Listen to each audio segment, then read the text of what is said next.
Okay, when you have a list of more than two, you need to add a comma before and blah blah blah. But if you only have two things, let's say if you only have I'm bringing apples and orange to the picnic. Do I need to add a comma before and? No.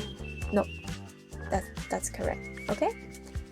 Can you read the sentence out loud for me, please?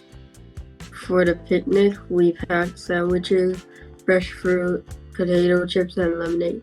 Do you notice that you add comma at places where you naturally have pauses? Yeah, so here we should add a comma. Does it make sense? Yeah, so if you're confused, if you're not sure when to add commas, you just need to read it out loud in your head, and wherever you feel like you should pause, then that's probably the right place for a comma. Okay, now number 3. Let's do number 3 together. We packed Chengyi, can you read the sentence, please?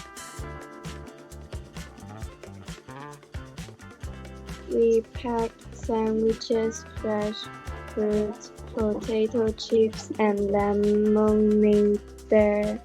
Lemonade. Yes, lemonade means lemon water with a bit of honey. Lemonade for the picnic, but we forget to bring napkins. Napkins. Okay, now Max, you put the comma this time.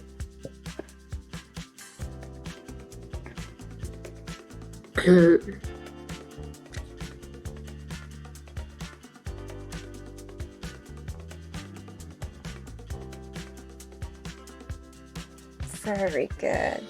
Okay, very good job. Both of you know that you should add a comma before and something something.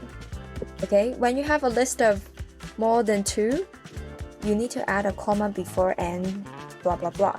But if you only have two things, let's say if you only have I'm bringing apples and orange to the picnic. Do I need to add a comma before and? No. No, that's correct. Okay.